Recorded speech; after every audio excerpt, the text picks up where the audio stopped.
What's up, y'all? Welcome back to the channel. In today's video, I'm going to be doing a Q&A on entry-level CNCs, and more specifically, the Shapeoko XXL, because that is the one that I got.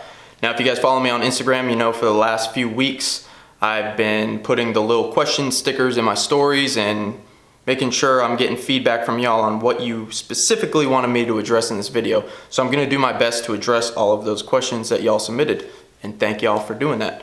By no means is this going to cover everything. I don't want to make this a 2-hour long video, and I'm not an expert. I've only been doing CNC machining for over a year. That's it.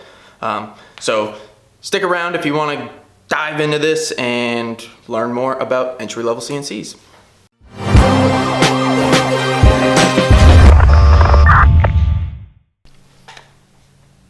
Alright guys, so this is going to be a Q&A video. I broke it down into 5 sections. We're going to talk about the machine itself, then we're going to move into like extras, add-ons that you can get for the machine, then where to learn about CNC, like what are your resources once you get one and you have to troubleshoot, where can you go to find answers. Then fourth, we'll talk about programming and software, comparing what I started with, what I use now, and then finally we'll tie it all together and talk about, is the machine worth it? That'll be a quick thing at the end because it's worth it, right? Spoiler alert, it's worth it. So let's just dive right in and start talking about the machine. I have the Shapeoko XXL. It is a entry-level CNC made by Carbide 3D. I always get asked, how much does it cost? Well, right now on their website, it's $1,820 and they're offering free shipping. They didn't offer free shipping when I bought mine about a year ago, so I would say safe, like if you got a budget, think 2,500 bucks, okay? Because you're gonna need some like starter bits, we'll get into that later, but just say 2,500 bucks. Now I got a specific question from somebody on Instagram asking, does the machine pay itself off? I think you should earn your upgrades, right? I always tell people that when they direct message me. If you're a hobbyist woodworker or a small business, part-time side hustle type person like I am, why would you go into debt for a tool that doesn't make any sense? Now, if you are a full-time woodworker and you can swing 2,500 bucks and you want to put it on your credit card, sure. Yeah, I think it's worth it. Do it.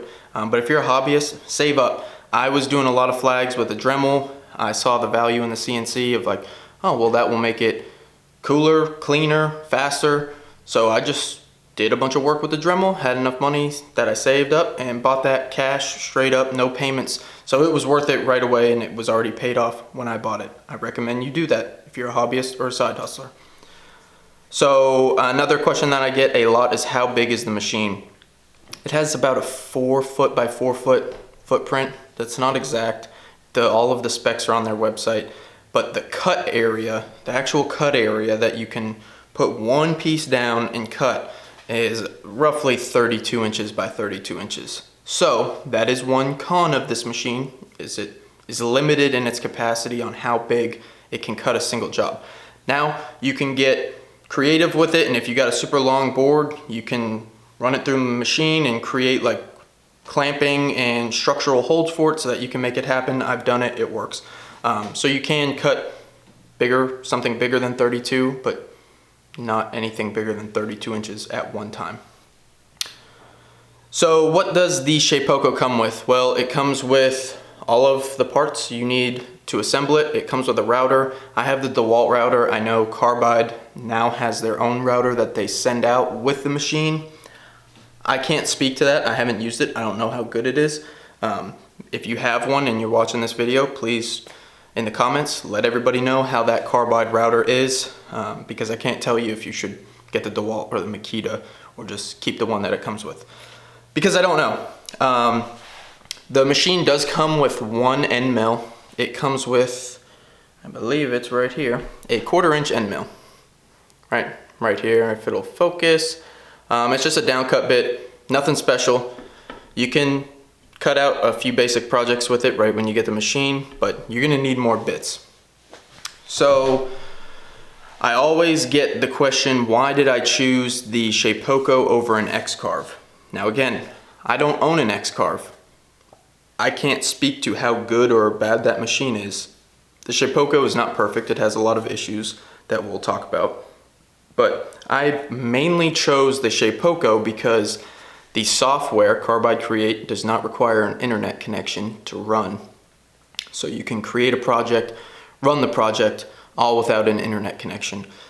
Now with Xcarve, at the time when I bought this, you need an internet connection to design your projects. Everything is like web-based. I don't know if that's how it is yet still, but that was one of the main issues for me with the Xcarve and why I chose the Shapeoko.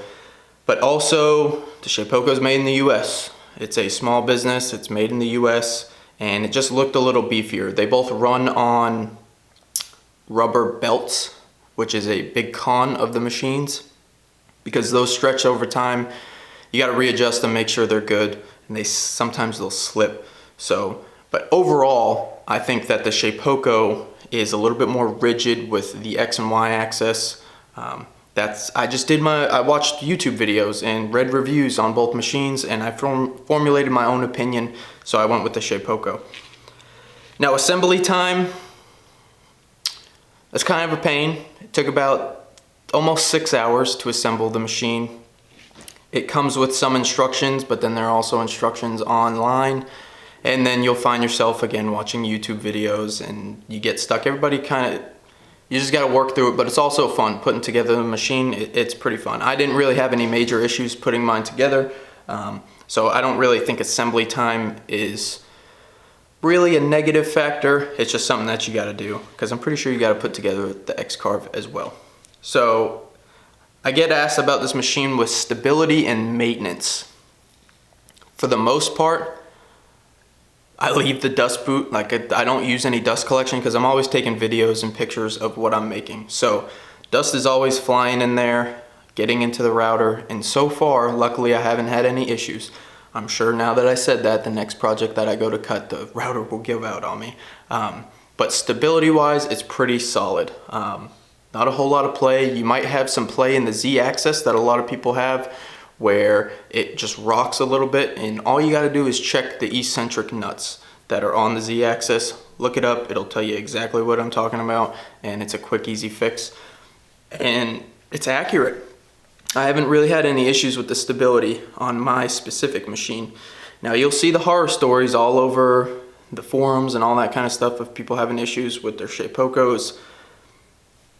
I've gotten lucky with mine, I haven't had any issues. Right from the get-go, I did get a bad controller board, so my machine wouldn't work. Right, I got it all set up, super excited, go to turn it on and it doesn't connect.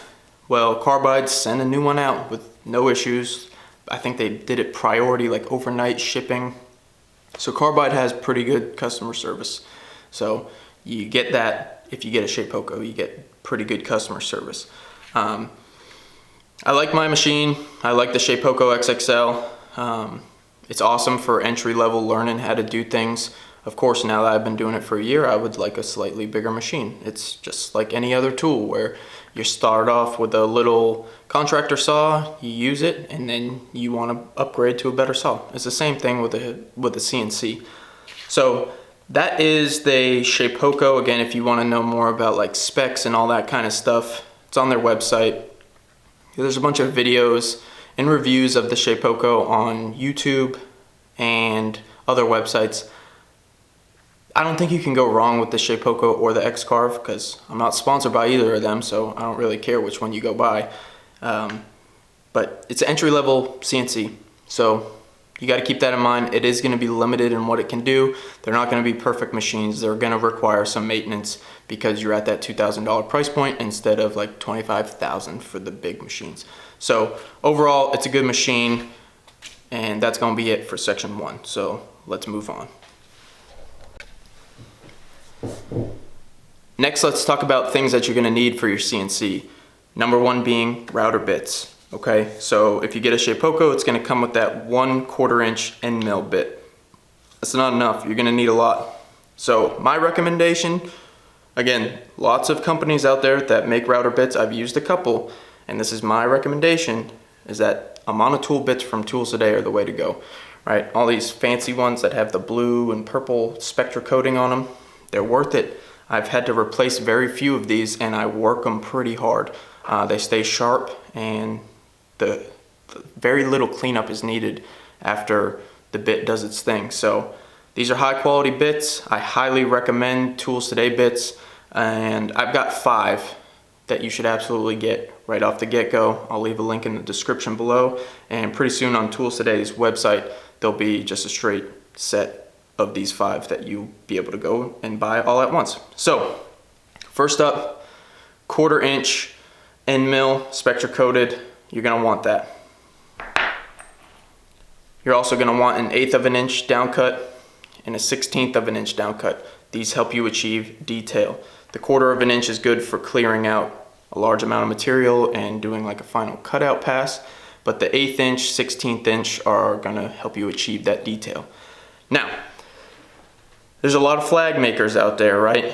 And we all wanna carve the stars.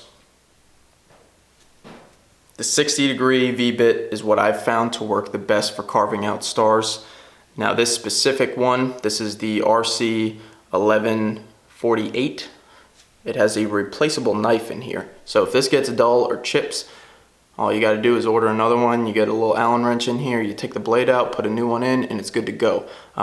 So that is obviously way cheaper than replacing an entire bit if you got one that didn't have just a replaceable knife. And lastly, the 30-degree engraving bit. Now this has a super fine point, and it does exactly what it's labeled as. It's an engraving bit. So now you could V-carve some letters and stuff like this, but if you got really small detail in a piece, this is gonna capture it. Again, this one is spectra coated as well, so it's supposed to last longer, and I've used this a lot, and it's still very sharp, and all the coating is still on there. So those are my 5. I'll put a link below. You can check them out. It'll take you right to Tools Today, their website, and you can snag those. Now, talking about other bits, just really quick. You know, you have anything from a slab flattening bit to a bowl bit. You know, this, I put all the juice grooves on cutting boards and stuff with a bit like this. These are all Amana tool bits. And then you can get into specialty bits, like a tapered ball nose. This is good for 3D carving. Haven't really messed with that yet, but that is what that is for.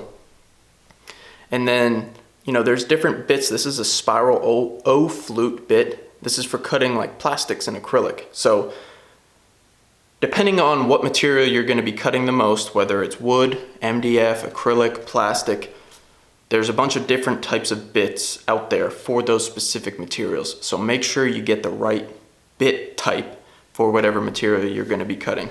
Compression bits are good for plywood and MDF because they have up, down, so both up and a down cut on there to leave a clean finish.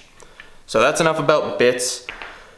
If you wanna know, actually we'll discuss it a little bit more in the programming about feed speeds, that kind of stuff. Dust collection, as I mentioned before, I don't really use it that much, but there are a couple dust boots on the market, and I don't, oh, here's mine. So I have the Suck It dust boot. I have jacked it up because the hose pulled on it and it got ate up by the router bit. But essentially this just locks onto your CNC, and you put the hose in here with your shop vac or whatever dust collection system you're using, and it just keeps the workpiece a little bit cleaner. Again, I video most of my stuff, so it's really never on there, but it does work and keeps your workspace cleaner. So that's always something to consider when buying a CNC. Enclosures. So as you can see, I have an enclosure on my CNC. It's about 50 inches by 50 inches square. It allows me to put the control panel on the outside, which is nice. It keeps it cool. I don't have to worry about it overheating. And the dog is barking, so let me just take a break here. I don't know what the dog was barking at, but I needed to make it stop. So we were talking about the enclosure. Mine is about 50 inches by 50 inches. It cuts down on the noise significantly, which is nice. I don't have any like super fancy sound panels or anything like that in there. It's just all plywood, and it has an MDF base, and the frame is 4x4s. It was all scrap that I had laying around when I decided to make it. If you got the space, sure, make one. But I have a big workbench that I'm actually thinking about putting the CNC under just to save some space. But it does keep the control panel on the outside, like I was saying, keeps that cool, keeps that pretty dust free, which is nice. And all the wires stay on the outside too. So enclosure, not necessary. It's a cool build though. People get real crazy with them. So if you're into just making shop projects, that's a good one to do. And I just have little LED strip lights running on the top to really just make my viewing experience more enjoyable when I just sit there and stare at the CNC do its thing. Let's see, clamping methods, right? You're gonna need something to hold your workpiece down with. All kinds of different options on this, and everybody has different opinions on that. I use brad nails, and more recently I use CA glue and blue painter's tape. So I'll put blue painter's tape down on the wasteboard, put some glue, put painter's tape on the back of my workpiece, spray accelerator on that, and it's done. Brad nails work well. They're just so easy, and then they pop right out of the MDF base that the Shapeoko has. But you know, you'll see a lot of guys use threaded inserts. I know Ben Myers has a good threaded insert wasteboard that he's created, and he sells that file. You can get that from him. And then other people use T-tracks and just manufactured clamps. Actually, the Suck It Dust Boot company makes some Oops clamps. I've never used them, but they're meant, the material that they're made out of, if the router bit hits it, it's not gonna ruin your router bit. So those are good options as well. But for me, brad nails and the CA glue, you can't mess it up, and it's too easy. And I've had router bits hit the little 18 gauge brad nails, and they rip right through the brad nails, and they don't chip the bits. Not that you want that to happen. You don't want to be hitting the brad nails, but if it happens by accident, I haven't had any issues with that. Another option on an attachment to get is a touch probe. Now, I didn't start using mine until recently, but Carbide makes a little touch probe, and this is used to go on your workpiece to zero the corner and then also zero your Z height. This works. I should have been using this for a long time. I don't know why I haven't, but that's something that you can get. I've made nice things without it. I can get the zero pretty accurate, but that just makes it easier, faster, and makes your workflow more productive. So that's something that you can look into as well. They're not always in stock, so if you want one and you get the email saying that they're in stock, snag one. Let's see, another attachment is a laser engraver. So J-Tech makes these laser engravers specifically for the Shapeoko, the X-Carve, the Axiom models. I have the 4.2 watt laser. I think it's like a 500 and some change laser. It's pretty cool. You're not gonna do any production or like through cutting with it, but for engraving names and other images on like cutting boards and smaller projects for $500, that beats getting a full big blown laser cutter when you're just looking for that little customization. So that is also another cool attachment that you can throw on an entry-level CNC to make you that much more marketable and offer more products if you're doing it as a business. Let's see, Aura Mask. That's just a product that I wanted to mention. So that is the vinyl that I put down on my workpieces that you guys see in my Instagram videos. It's that blue film. It's just a vinyl, that's all it is. So you prep the workpiece. After you sand it, you gotta seal it somehow with a clear coat. I use sanding sealer, that works pretty good. And then you put the vinyl down, making sure there's no bubbles or anything like that. And then you can carve into it. And if you're painting or staining, you're only gonna paint and stain the parts that were carved because the vinyl protects the other part of your workpiece. So I just wanted to mention that product because a lot of people ask me about it. That's what it is, it's just a vinyl. I'll put a link in the description. It's very cheap. Next section, where do you learn how to work a CNC and how do you get started? When I bought my CNC, I had zero CAD design experience. I had no idea what a motion controller was and G code and all this crazy nonsense, right? So you can do it. You can figure it out. Great resources for figuring it out. One, research the machine. You're gonna find people that talk about the machines and have blogs and videos, and you're gonna learn who you're gonna gravitate to when you have a question, right? So on YouTube, there's all kinds of videos. Ben Myers, Winston Moy, Carbide 3D's channel, and Tools Today's channel has a lot of good videos, and they talk about specifics. I know Ben does a bunch of intro to Carbide Create videos, so go check him out. And you know, that's what we're trying to do, right? There's no one archive of where all the questions are, and when you're new to CNCing, we all seem to have the same types of questions and have the same hiccups. So, you know, putting out small videos here and there, that is, the more of us that do that, the better it's gonna get. But you do have to, it's trial and error, a lot of it is too. You really, just for yourself, you need to learn how to work the machine. If you're asking everybody for, hey, give me the file for this, or give me the feeds and speeds for this, you're never gonna figure it out on your own. And it's just not as enjoyable when you have to go and ask everybody else, hey, how do you do that? So a lot of it is figure it out on your own. But Instagram is also a good resource. There's all kinds of people on Instagram giving small tutorial videos, pictures, but also just letting the machine run, and you can get design ideas and all that kind of stuff off of these social media platforms. Now there are Facebook groups. Specifically, there's a Shapeoko/Nomad group and a Vectric group that I'm a part of, where people post their projects, post questions, give tips. It's awesome, right? It's just people trying to help other people. Now you have a couple of idiots in there that just try to have everybody in those forums tell them exactly what they need to do so that they can make money. That's jacked up. Don't be that person. But there are also CNC forums just out on the internet that you can, you know, type in. If you Google a question that you have, I promise there's going to be like 3 or 4 forums that pop up with that same question, and hopefully you can find the answer. That's usually what I do.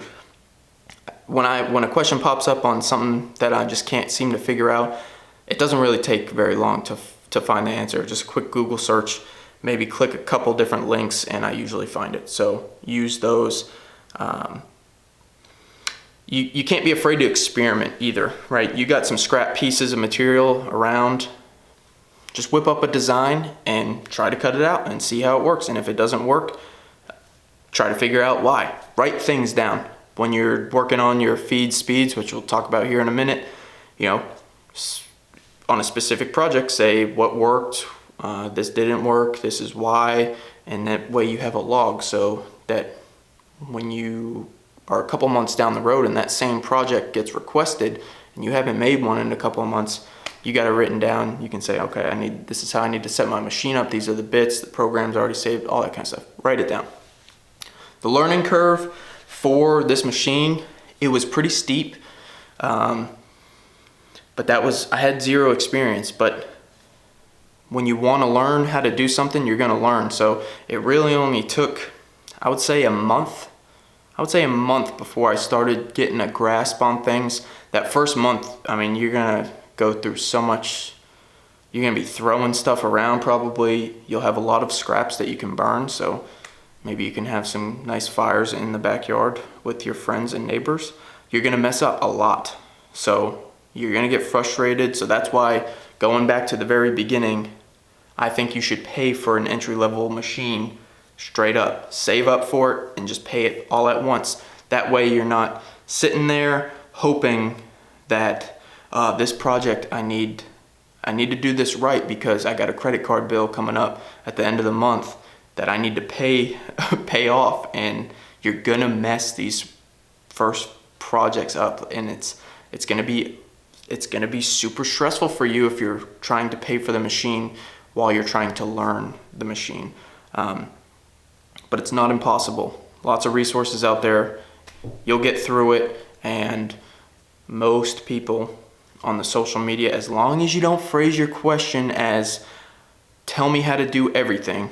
If you just ask a simple question, hey, I'm struggling with this, struggling with that, most people are gonna help you out. I know I will, but if you come at me and asking me exactly how to do something, I'm not gonna respond, because a lot of this you need to figure out just through trial and error and work through your machine, work the bits, all that kind of stuff.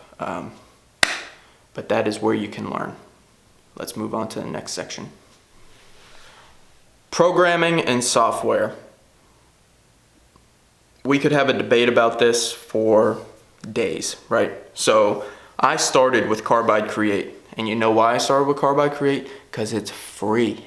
It's free. Anybody can use Carbide Create. You don't have to have a Shapeoko to use Carbide Create. It's free.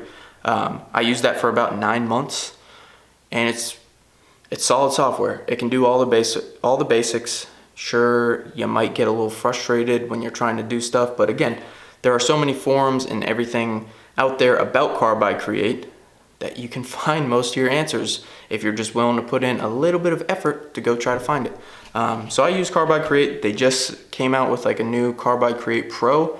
I haven't used that, but from what I'm seeing, people are saying good things. Carbide put out the feelers and asked people for their opinion on what they liked and didn't like about the basic Carbide Create, and they've made some changes. So I think that shows that that company is trying to better itself. Now, the Carbide Create is your design software. It also comes with Carbide Motion, which is your sender, right? So in your design software, let's just say Carbide Create, you are creating a file that you are then going to send to the machine. So you do specific tool paths and they're saved as what's called G code. Well, you need a motion software to send that G code from your computer to your CNC. And Carbide Motion is free and it works great. I now use VCarve Pro or Aspire, and I use Carbide Motion to send all of my stuff to the CNC, and it works just fine. So my design software has changed and is from a different company, but I still use Carbide Motion. They work. So Carbide Create is free. Use it. Figure out the basics before you even think about jumping into the high dollar software. Now, if you know what you're doing already, like if you know CAD design and you've been doing like 3D printing or laser stuff and you just want a CNC, and you're doing it as like a business where you're trying to make money, then I would just say go right into the higher grade software and skip over Carbide Create. That's just my 2 cents. Let's see. So we already talked about the learning curve, just learn through trial and error. It's the same thing with the programming and the software, right? With file design, that is a time-consuming process, but the more and more you do it, when you don't just ask other people to do it for you, you get better at it, more efficient, and then it doesn't become as much of a headache. So file design for me, as you guys have seen, I do a lot of flags and signs and all these other small projects that I'm filling with epoxy and all that kind of stuff. And I always get asked, do I make those or do I have somebody else make them? I've never had somebody else make me a design. I've never said, hey, I have this, I need you to make it. But there are awesome resources on the internet like Etsy and other downloadable sites where you can type in, I need this image in an SVG format. You Google it and a couple of sites, a lot of them are free, right? So if you can piece in SVGs in vector files, that's a scalable vector graphic, by the way, if you don't know what SVG is. You can use files that are already been created. There's no need to reinvent the wheel. You might have to tweak it in your design software to make it work for you, but you can use stuff that's already out there, create your own, combine it to get whatever design that you're trying to make for yourself or for somebody else. So you have different resources there. I have, and I do it all the time, I make them from scratch. And that just takes a lot of work, but the more I do it, the better I get at it. Now for converting images, like if you have a JPEG or PNG file of a picture or You know, if you got your company logo that you're trying to vectorize to carve, you can use Inkscape and Adobe Illustrator are really good for converting just regular images into vector files. Now, Adobe Illustrator, obviously, you got to pay for that. Inkscape is free. So start with Inkscape and figure out how to get efficient with that program. And if you feel like it's not doing what you need it to do and you're kind of outgrowing its capabilities, then upgrade to Adobe Illustrator. Now, I use Illustrator a lot. I use Inkscape. My wife still uses Inkscape when she does all of her stencil cutting stuff. So Inkscape is a good program. And again, I'm not super fluent in it, so I'm sure it can do a lot more than I even realized. But in Carbide Create, you have this trace feature that you can do where you put a background image and then you can go in and just draw lines over that image, right? So that is super time consuming, but you do have the option in Carbide Create, which is a free software, to have any regular image, JPEG image, put behind your design area, and you can just go in there and literally trace and create all of your own lines and get it done that way. The flag building video, which I'll put right here, that Montana Highway Patrol patch that I did on that, that's how I did it. I was using Carbide Create. I got the best image that I could from the PD's website and put that up on Carbide Create and traced it. It turned out pretty good. Very time consuming, but it still turned out good. So let's see. That's how I create files. Sometimes I do them all myself, sometimes they're already out there, and sometimes I pay for them from Etsy. So toolpaths and choosing your appropriate bits. So there's a bunch of different types of carves, right? You have like a pocket carve, so if you have a circle and you want it to carve out all of the inside of the circle, that would be a pocket toolpath. You know, you want to pick the largest bit that you can while still achieving the detail that you want, because the bigger bits obviously go way faster than the smaller bits. So when choosing your toolpaths, you just want to be strategic about it on the front end when you're in the design software, so that you're not having this machine run for 10 hours when it could be running for 2 if you just chose the right toolpaths. And I plan on doing more CNC videos in the future. Like I said, I can't touch on all of this stuff because I'm trying to just hit on the questions that you guys asked. So one that I got a lot for the flags are, you know, I have like a clearing toolpath and then a detailed toolpath. So you can't do that in regular Carbide Create. I know that. In Aspire you can. So what I mean by that is a clearance pass, like I'll take a big 1/4 inch end mill that goes and carves out most of the material, and then let's say like stars on a flag. This will go around the stars, and obviously the stars are still rounded and they don't look crisp. Well, then the next toolpath comes in with an 1/8 inch bit and really gets that fine detail. So, you know, you just want to choose the biggest bit possible to still achieve the detail that you're working with. So let's see, one thing that I struggled with that I could not grasp, and Ben Myers helped me out on this one, is you have to save toolpaths separately. If you are using a different tool, right, on this machine, it's not like the high-speed machines that change bits on their own. You need to save the toolpath separately. So if you have a end mill toolpath cutting, whether you're carving out the inside of letters or something, and then next up you're going to use a V bit to carve some like stars or something, these toolpaths need to be saved differently and run completely separately. So you run this, then you take this out of the router, you put this in, re-zero it, and then upload your next G-code file and run it. That's how you have to do it with these machines. So don't sit there like in the middle like trying to adjust the bit. It's never going to work. I tried it the first time, it doesn't work. So save them as separate toolpaths. Let's see. So you want to start slow, obviously, and just learn the basics. So whatever software you're using, start something, just do some text, V-carve it, do some shapes, and just cut them out with a profile or a pocket toolpath. You know, keep it simple and learn the basics, and that's gonna, you know, an experiment. You know, try new things in the design software, make some crazy patterns and see how it works out. We all have enough scrap material in the shop that you can make it happen. So that's how you're gonna learn. You know, you're gonna mess up on those projects, and that's better than messing up on a piece of material that you've already sanded and prepped, and then you go to carve it and it jacks it all up. It's gonna happen, but if you can avoid it, that's the ideal situation. Now, staying organized as well in a design software is important. So when you create a toolpath, name it. Don't just have like toolpath 1, 2, 3, 4, 5. Name it. Name it for what it is. If it's a face on a logo, say face detail, and that just makes your workflow easier.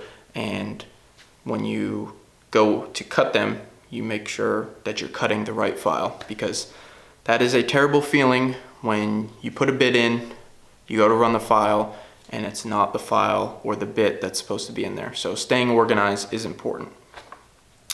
Let's see, I just want to make sure I go down this list here and make sure that I'm not skipping anything. Okay, so speeds and feeds. This was something that was so confusing to me when I first started. So I'm going to use this 1/4 inch end mill and just try to break it down as simple as I can. So each bit has a certain speed that they can travel, like laterally, on the work surface without breaking or blowing up your router. Each bit is different on the capacity that they can take. And a lot of that has to do with the feed and their step over rate and their depth of cut. So before I just go on and confuse you guys, Tools Today has all of their feeds and speeds for almost every bit on their website. It's already ready to go, so it's right there for you. You can input it in a Carbide Create, or if you're using VCarve Pro, you just directly import it. So you have, if I'm using this 1/4 inch end mill with a router that's spinning at 18,000 RPMs, right? So that's like setting 2.5 on the DeWalt router. This thing is, let's just say, your plunge rate is gonna be half of your inches per minute, like your feed, right? So let's just say that this has a IPM of 60. My plunge rate is gonna be 30. It's always gonna be half. That's just a safe rule. Sometimes you can do higher than that, but that's just safe. Now, step over is after this bit, let's just say it's doing a straight line, how much of the diameter of the bit is going to come over and start taking material out, which has to do with your chip load. Again, there are all kinds of videos and information about this, but I like to do in this setting, you can do it in Carbide Create or in VCarve. The step over rate I like to keep around 33%. So 33% of the diameter of this bit is going to be carving material at one time. That has worked extremely well for me. And for depth of cut, I know that this router bit can do way more, but I stay super conservative on it. Whatever the diameter of the bit is, I do half of that for depth of cut, so per pass. So on a 1/4 inch end mill, this is only going to take off 1/8 of an inch per pass. That's how I do it. Again, I'm not a pro, but I get really good results doing it that way. I know that a lot of these bits can be pushed further than that, but a lot of the specs that are on the internet are also not for entry-level CNCs. They're for your big-time industrial CNCs that are bolt-driven, that are more rigid. So it just comes down to that trial and error. You gotta figure it out, write it down, and make notes on what feeds, speeds worked. And if you guys want more information on that type of stuff, please leave a comment and I can address that in a later video. All right, so summing it all up, is it worth it? If you're a side hustler or a hobbyist and you have a purpose on why a CNC would benefit you, then yeah, it's worth it. It's just like every other tool. It's literally just like every other tool. If you are walking through Home Depot or Lowe's and you see a brand new miter saw and you go, well, this miter saw will allow me to do X, Y, and Z in the shop that my current tools don't, then it's worth it, right? If it's gonna make your workflow more efficient and save you time on projects or make cleaner cuts, then yeah, it's worth it. And a CNC opens up obviously a lot of other areas in your shop that you can work on it. You can increase your product line, you can make jigs, you can do all kinds of stuff. You get the laser engraver, you can do personalized cutting boards. I think it can do plastic too. But you just open up your possibilities in the shop. Once again, I'll say it, save up for it. Don't go into debt for it. Don't go into $2,000+ of debt for a CNC just because you see them all over the place. When I saw a CNC, I said, that's cool. Here's how I can use that. So I saved up for it and I got it. Now, some of the things about this machine, it's not perfect. There's a lot of things about it that I don't like. Not a lot, a few. This machine is not a production machine. So if you think you're gonna get a Shapeoko and be able to just like throw sheets of plywood on here and be knocking out signs left and right, nope, you're not going to.